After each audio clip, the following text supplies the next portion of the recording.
Alright, you guys. So, this is another late night recording for me. Another exploring the SBC Foundation. This one is going to be about SCP-1730, what happened to Site-13. I don't think we covered this yet, so yeah, hopefully it's going to be interesting. Without further ado, let's have a... Alright, we're back. Okay, I had to fix something up. Here we go. SCP-1730. What happened to Site-13?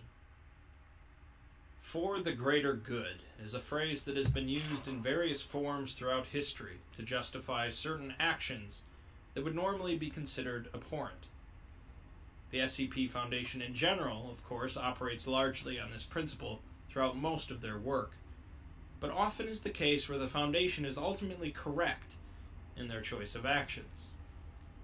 SCP-1730 is a grand, detailed report of a situation where the Foundation was profoundly, terribly wrong. SCP-1730 is easily among the lengthiest articles on the SCP Wiki, and although the actual description of the SCP is fairly short, the numerous logs, recovered materials, and interviews make this an epic report. In this video, I'll attempt to summarize and explain 1730 as best as I can, but keep in mind that I'll be cutting out quite a bit of atmospheric details along the way. SCP-1730 ultimately both asks and answers the question of what exactly happened to Site-13, and we see immediately that 1730 is listed as neutralized, meaning that it's either been destroyed, its anomalous properties have been removed, or it is no longer a part of our existence. 1730 itself is a large complex of structures, with identifying markers showing that it was known as the SCP Foundation's Site-13. Foundation records, however, show that Site-13 was originally planned to be built, but the plans were scrapped. The site was going to be built in Alaska, which seems to be where 1730 is from. Okay. Which makes it stranger that it is located in Texas. The site seems long abandoned, is in a severe state of disrepair, and there are a number of fuel leaks and fires throughout the facility due to the power generator continuing to operate in a damaged state. Despite this, there is believed to be human survivors somewhere in the lower parts of the facility, as messages have been found on walls throughout the site, including the words danger, bleed, and the phrase, what happened to Site-13? The Foundation has established a simple containment procedure due to the site's remote location, but ultimately they decided to send in some teams to properly explore it. Our first piece of major info comes from a recovered log from a recovery team working for Site-13. They were apparently sent to retrieve and recontain an anomaly, and the log describes the anomaly crawling into one of the team's mouths, causing blood to leak from every orifice. Afterwards, two anomalies come out of the body, with one drinking up all the blood, and the other going back into the dead body, reanimating it. What? The remainder of the team puts down their reanimated squad mate, but the writer of the log admits that they don't have much longer, says something that was expunged from the record, and states it's just a matter of time before it starts. Interestingly, the expunged section was removed because it was marked as a cognitohazard, something that is dangerous for some reason to an individual when recorded with any of the five senses, in this case, likely sight. The log describes the team using C4 explosives to blow up the wall, rendering something illegible, likely the cognitohazard, but says it doesn't matter because Jones already went quiet like the others, and they shoved him down an elevator shaft. Finally, it mentions how someone started up the Thresher, which we'll learn about later. The next piece of info is an automated message describing the states of the various systems of Site-13.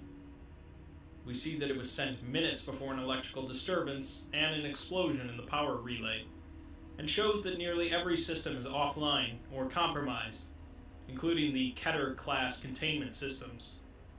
Okay. Additionally, the Euclid-class containment systems and the reactor are both in critical status.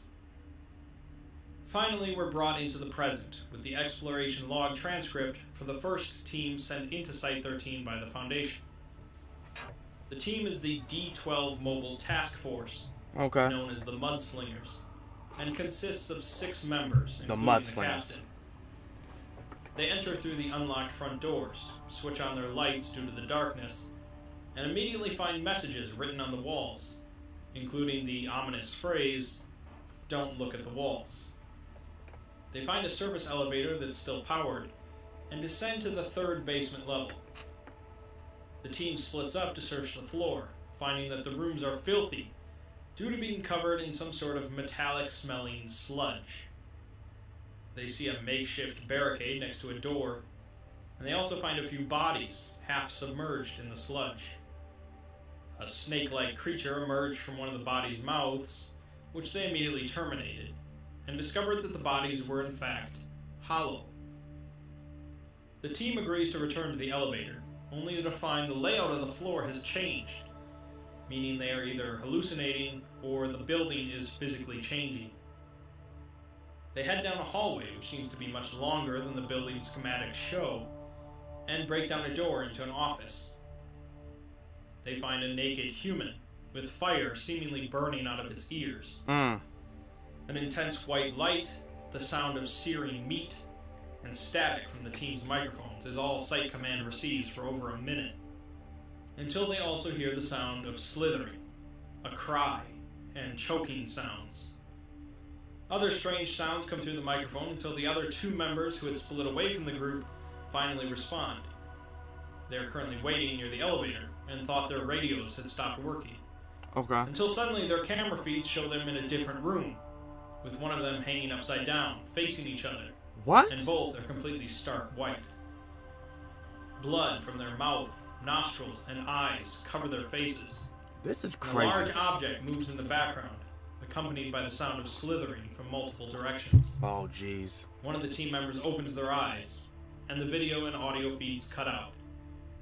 This was the last Site Command heard from the Mudslingers. Clearly, exploration of the main structure was going to prove to be quite dangerous, so until the Foundation could set up a more prepared second attempt, they decided to send in a small team to the power station to assess the damage. MTF Y-24, known as Gulliver's Travelers, is a 3-man team who went to the power station, only to discover the first set of doors inside to be locked and bulletproof. Rather than using explosives, which would risk a collapse, Site Command tries to find someone who would possibly know the clearance code for the door.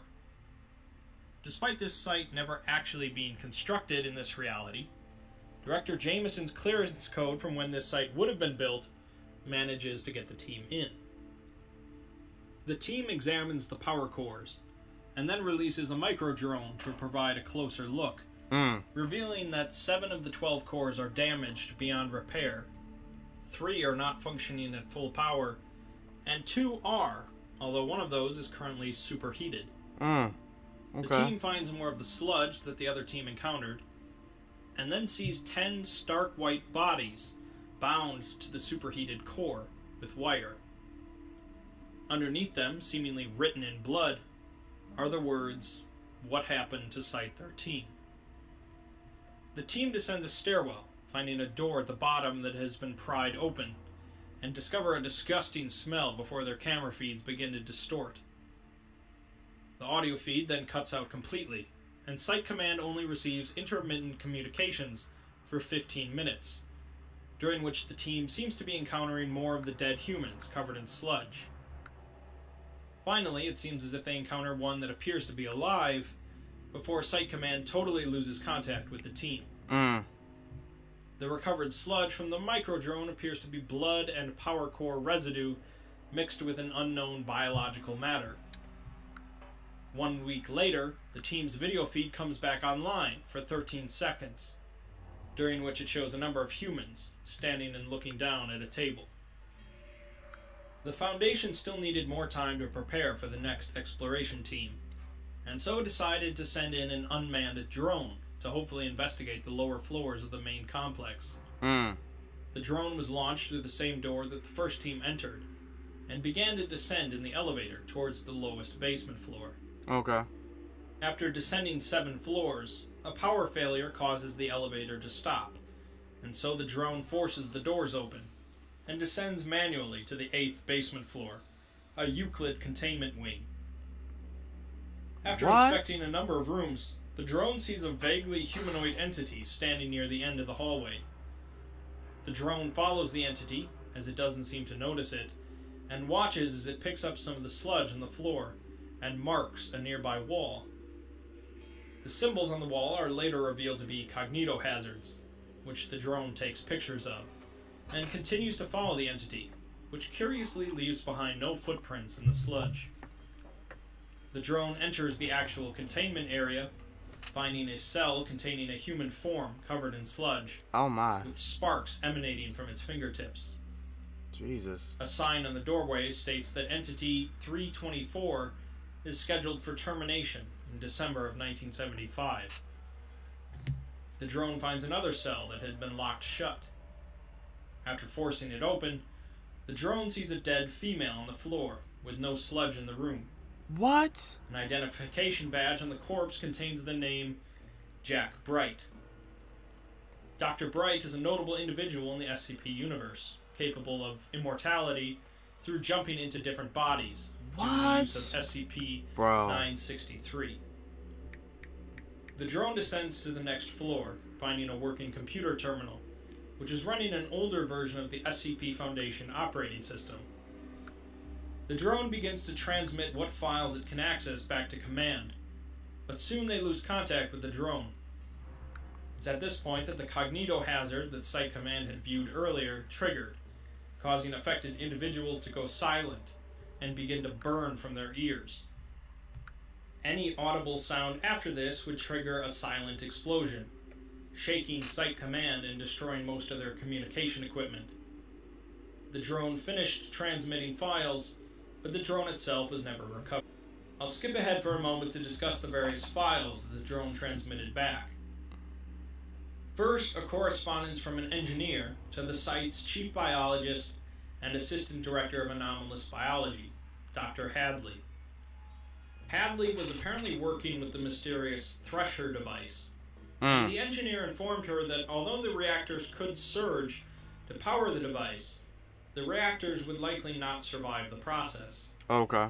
The engineer goes on to say that the Thresher device is still wildly unstable, and utilization of it would likely destabilize local reality. Another correspondence from an individual who is both on the SCP Foundation's Ethics Committee and the head of the Global Occult Coalition's Ethics Board tells Dr. Hadley that she is not permitted to transfer out of Site-13. Oh. Additionally, Dr. Hadley seems to have an issue with Site-13's director and the protocol of terminating humanoid SCPs. The individual informs her that these anomalies are not considered human beings, and are not entitled to any of the rights that human beings are. The hell they are. Next, a test log shows a number of reality benders being exposed to dangerous conditions while wearing inhibitor devices Look at to how see if they can huge change that reality thing to is. save themselves. Exposure to extremely cold and hot temperatures, as well as electricity, caused the reality benders to die without them stopping it, while water submersion seems to interfere with the inhibitor device, causing unknown results. As a side note, the administrator of the test is listed as a doctor with only a number identification, not a name, in contrast to how the SCP Foundation usually does things. A message from one engineer to another discusses a buildup of toxic waste in the pit beneath the reactors. The waste is supposed to be piped off-site, but keeps getting built up, which will likely lead to a very serious issue. A note from Director Emerson states that the entire humanoid wing of the facility is to be promptly terminated by electrocution and incineration. Oh, shit. It's this process that is seemingly causing the buildup of waste. Another message from an engineer to Dr. Hadley says that he altered termination records for a leech boy that was taken down to the pit. A leech boy? Since the output of the pit is still blocked up, he won't go anywhere. Finally, we get a message from Dr. Hadley to Director Emerson, in which we get a number of new details. The message discusses a containment breach caused by Dr. Hadley, and mentions that Emerson was foolish for thinking that killing the anomalous entities would stop them, as them being living is the least anomalous thing about them. Oh, God. Dr. Hadley goes on to discuss a young boy named Elijah, who subsisted only on blood and could drink it through someone's skin, Ew. much like a leech. He had the mental capacity of a toddler and did not choose to be this way, but Emerson had him incinerated like the rest. Oh, my God. Of course, the incineration didn't actually kill Elijah, and him interacting with the bloody sludge caused a highly anomalous process to occur, in which the dead SCPs returned, in a way. In addition to this, of course, the Thresher device was eventually activated, That's what they causing fucked the up. local reality of the site to heavily distort, leading to one highly anomalous facility. The Foundation still needed a more complete understanding of the facility, however, Right. and so another team was sent in to explore its depths. This team, MTF-Z9, called Mole Rats, were specifically experienced in exploring anomalous locations, Okay. so they would be best prepared for the reality warping effects inside. The 5-man team entered the main structure, equipped with helmets that would filter out any of the writing on the walls to avoid cognitohazards. They descend the stairs to the 6th basement level and begin to explore the floor, walking past sludge and bodies, when suddenly the floor collapses underneath one of the team members, Oh. Z9-4. Oh. The fall injures his leg, leaving him immobile, and the rest of the team look for a stairwell to descend. The injured member begins to hear slithering sounds around him, unable to see his surroundings. Gunshots ring out through the facility as one of the members, Z9-3, watching his injured teammate, sees a leech-like creature approaching him. Uh-oh. The creature enters Z9-4's mouth and begins sliding down his throat. Yeah. Z9-3 attempts to shoot the creature, but misses, and asks the captain for permission to shoot Z9-4 to put him out of his misery. He gets no response from the captain, but after Z9-4 lets out a choking plea, he fires his weapon. The floor further collapses, causing Z9-3 to fall and get crushed by debris. 5 minutes later, Z9-4 goes silent. A leech creature comes out of his mouth, and he stands up, picking up his dead teammate's weapon. Site Command received no communication from any of the mole rats for the following 3 hours, when suddenly communication from the 3 team members resumes, with them seemingly below the 15th floor. Z9-4's camera feed comes back for a moment, showing a number of humans with flames coming out of their ears, and a massive pit with a large creature in it covered in smaller creatures. What? Communication from the rest of the team eventually goes out again for 4 hours, before feeds from the captain resume again. She apparently reached the Thresher device by herself, but she hears footsteps coming towards her. Her light goes out. She begins running through the darkness, and finally communication is lost once again. In the aftermath of this, it was clearly just too dangerous for a team to explore the facility, and so that would have likely been the end of the Foundation's research on 1730. However, one morning, monitoring equipment picked up a looped transmission coming from the facility. The transmission was from a doctor who worked at Site-13, who claimed that there were 12 people still alive in the facility, surrounded by hostiles and running out of supplies. Since the doctor claimed that the transmission would stop looping once he was dead, it seems that for the time being, there were living humans still in there. In light of this, the Foundation cleared a rescue mission. This is when things get really interesting. Another 5-man team was sent in to continue exploring the facility, and hopefully locate the survivors using the coordinates transmitted by the doctor. Okay. The team, MTF Apollo-3, Game Wardens, entered the main structure and went straight to the stairwell, hoping to use it to descend to the bottom floor. After traveling down it for nearly 10 minutes, the team finds that the bottom of the staircase is missing, abruptly cutting off into How some is it sort of missing? liquid void. Oh, shit. Site Command informs them they are actually about 15 meters below where they thought the stairwell ended. Damn. The liquid begins to rise, forcing the team to ascend the stairs, although one of the team members gets his legs enveloped by the void.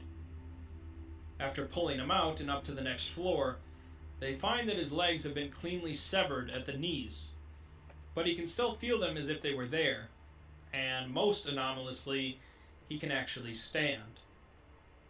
They pass their hands underneath him, and he appears to be simply floating, without feeling any different than normal.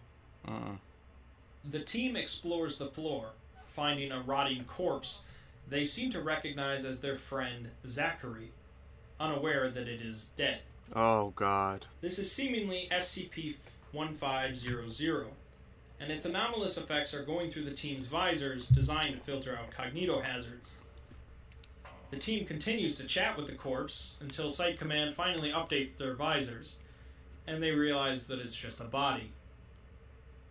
They soon encounter a shimmering humanoid entity approaching them, warping the environment around it.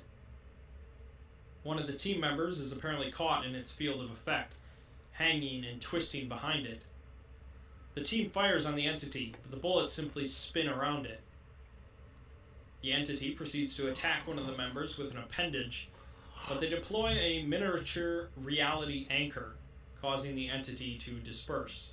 What? They find the member that was caught in its field and is now partially fused with the wall, ceiling, and floor, presumably God. dead. Damn.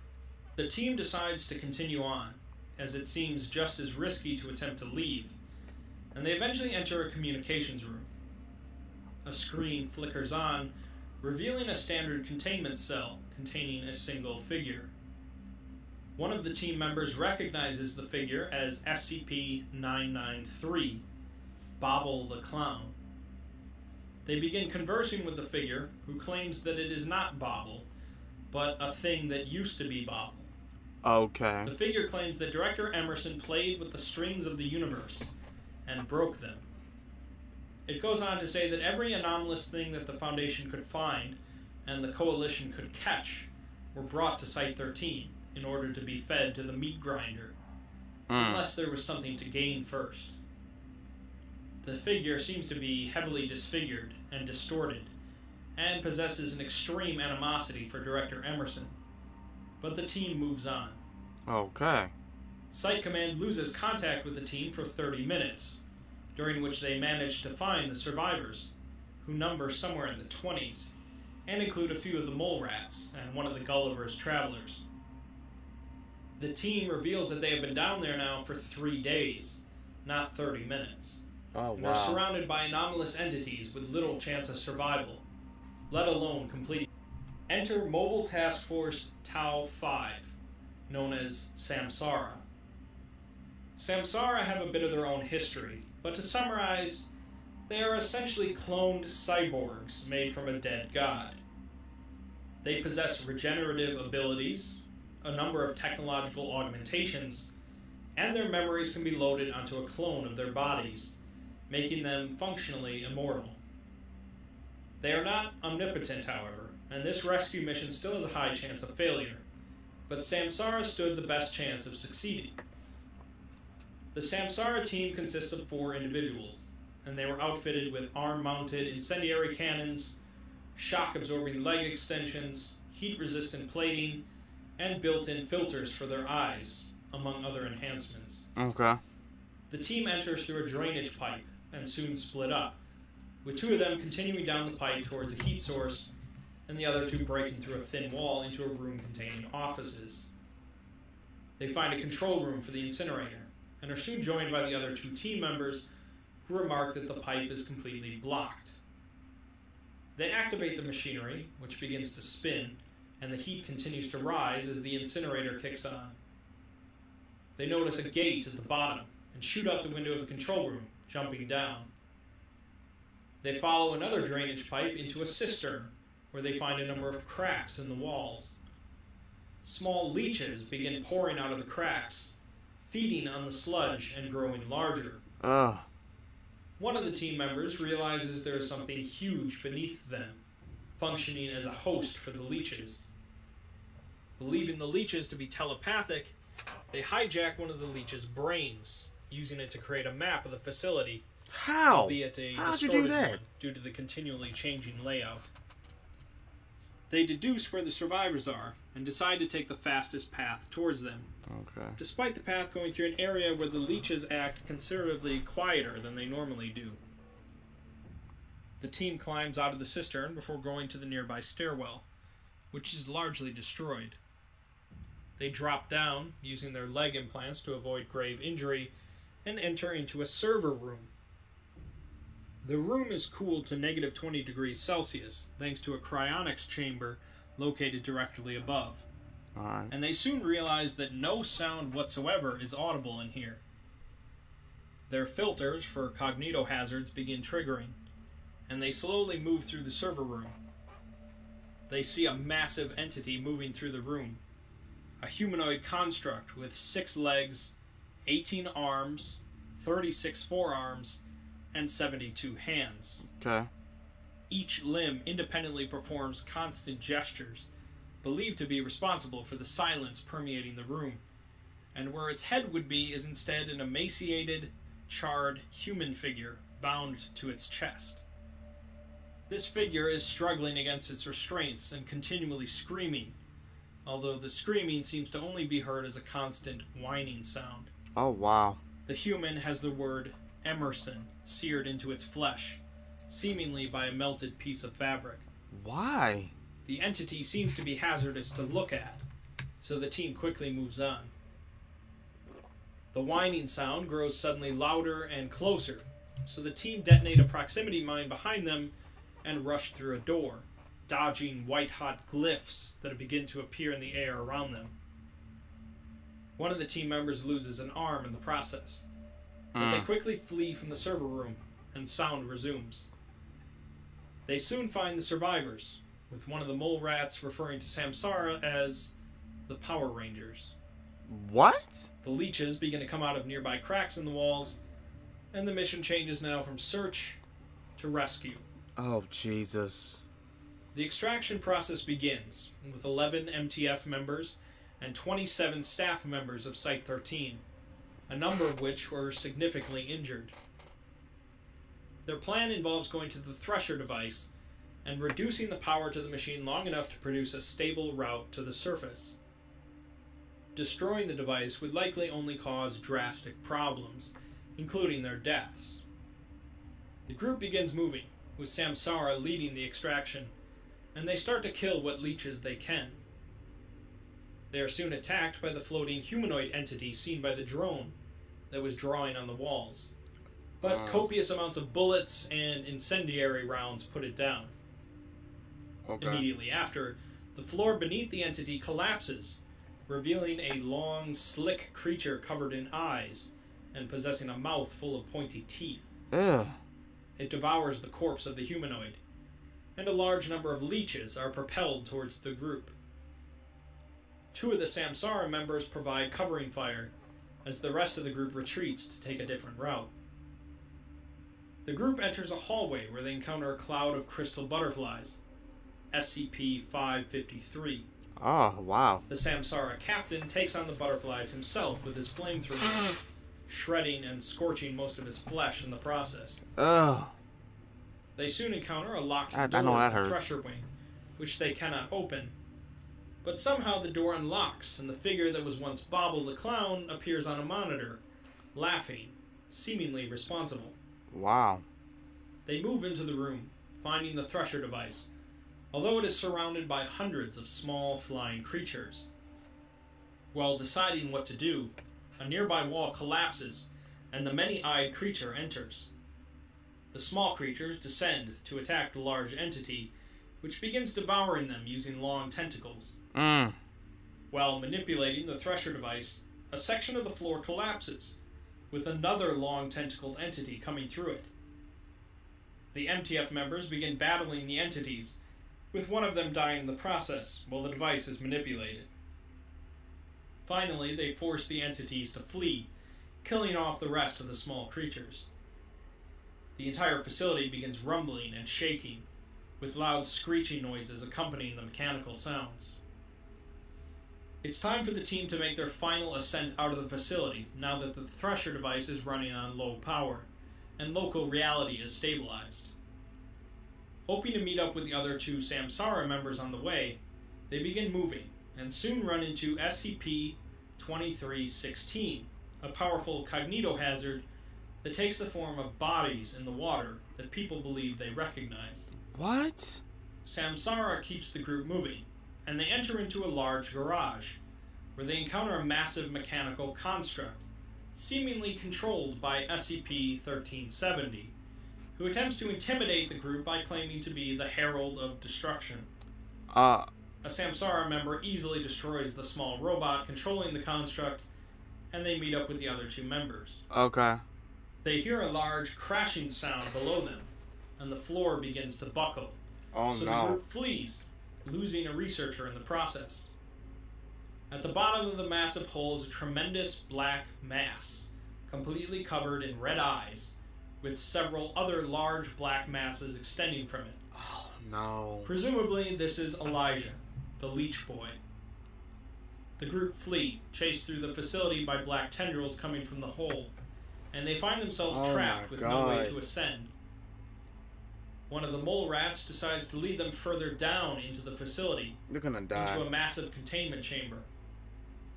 The civilians are sent to the far end of the chamber, where an access point will lead them up to the power station and out of the facility.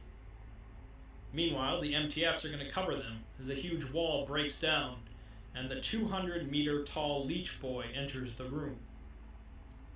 A naked human woman is visibly joined to its tongue, and it lets out a piercing scream as the MTFs unleash everything they have on it. Oh my god. A few of the members, however, begin working on opening two massive containment doors, which finally open, unleashing two of the most powerful entities known to the Foundation. One of them is SCP-001, the Gate Guardian, a tremendous winged figure carrying a I've heard about sword. him. And the other is SCP-2845, I've heard about him too. an entity largely resembling a deer with a ring of ice and metal rotating behind its head. The Gate Guardian is capable of obliterating anything around it with its fiery sword, and the deer is capable of instantly transmuting and reconstructing matter, making them each quite formidable foes. The three entities begin an unimaginable battle with each other as the MTFs flee towards the civilians. The stairway upwards is damaged by metallic cylinders that come crashing through, killing the Samsara captain. The leader of the mole rats decides to stay behind to buy the group more time. Why? And she's joined by one of the Samsara members as the rest of the group makes it to the surface. The two MTF members that stay behind go back to the Thresher device, turning it to full power as the mole rat captain laughs hysterically and wildly fires her weapon at the Leech Boy. Oh gosh. People above ground hear a deafening, crackling sound. The area around the facility begins to distort, and suddenly, Site-13 is gone, leaving behind an immense crater. No further transmissions are received, Gosh. and SCP-1730 is marked as neutralized. All that remains is the debriefing then.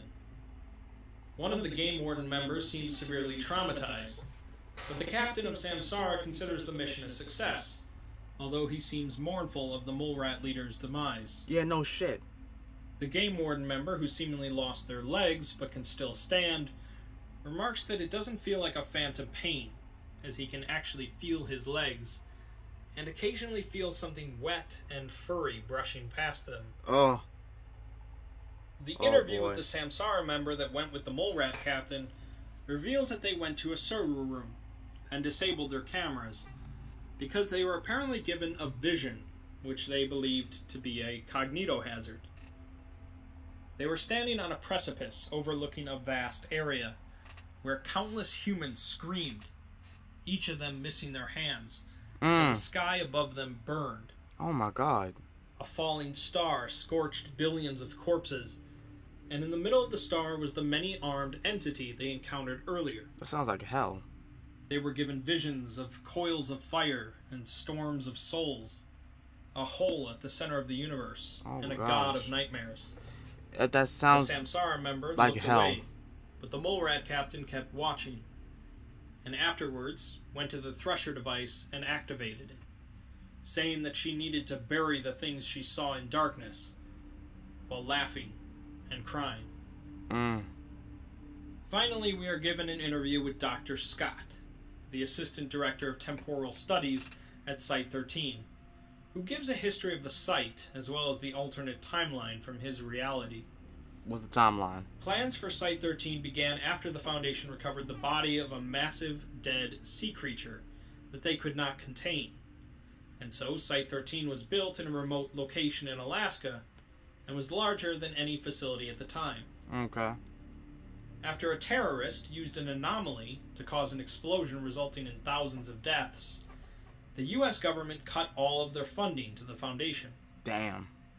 A former staff member of President Dole, named Paul Manafort, was appointed Secretary General of the Global Occult Coalition and organized a partnership with the Foundation. The GOC eventually gained control of the Foundation, and they once again received funding from the U.S. as well as the United Nations. Site-13 was the premier containment facility for the Foundation, and was continually being expanded. Emerson eventually became the site director, and began doing terrible things, supposedly under orders from Manafort. Oh, gosh. The incinerator was built, originally just to dispose of the body of the massive sea creature, but they began using it for everything, as well as doing invasive testing on anomalous creatures and That's humanoids. where they fucked up. Vivisections began, and although the ethics committee tried to step in, their chairman was dragged out and shot for being a traitor. Oh, God. The phrase, "for the greater good," was thrown around, Oh. and Scott claims that they eventually contained the Abrahamic God, possibly alluding to SCP-343, although he's not sure how they managed it. Dr. Hadley opposed Emerson's orders, and so she was brutally beaten by some guards one night, Oh, my God. damaging her mind and leading her to cause the containment breach. Emerson came to Scott and asked him to turn on the highly experimental Thresher device in order to stop this, but Scott refused and fled, gathering his team. Before they could leave the facility, however, the device was activated, warping reality. Scott counts himself as lucky for surviving it all, I would but too. believes that they could have been floating between dimensions for 1,000 years for all he knows. They could have. Who knows? Now that the device has been reactivated, it's completely unknown when and where it will end up. Like I said, SCP-1730 is one of the longest articles on the entire SCP Wiki, but that alone does not make it memorable. It's memorable because it presents a fascinating tale of the Foundation going simply too far. Yeah. Largely as a result of the influence from the Global Occult Coalition, an organization focused on terminating anomalous items. There are plenty of real-world analogies from groups and organizations that have committed atrocities in the name of research, such as Unit 731. And so it's not far-fetched to believe that the same thing could happen in an anomalous universe. The author, DJ Cactus, took a relatively familiar and overdone concept, a strange, shifting location, and made it something utterly unique by incorporating a compelling backstory, numerous other SCPs, and a highly engaging rescue mission starring the Samsara team. As I mentioned, I cut out a lot of details and practically all of the dialogue, so I absolutely suggest going through this one on your own to get the full experience of what happened to Site-13. Okay. Alright. AP/3. Ross, you didn't see it? No, you haven't seen the video. They had these cells down below the site. They must have been the size of a football stadium each. Hollis had them open a few up so we could make our retreat, and the things inside. One of them looked at me like I might look at an ant. It was like a god. When they had them in boxes, I counted 20 of those cells, but as the chamber went on, a lot further past. What could I see? Pauses. What were they keeping in those? How were they keeping them in there? Damn.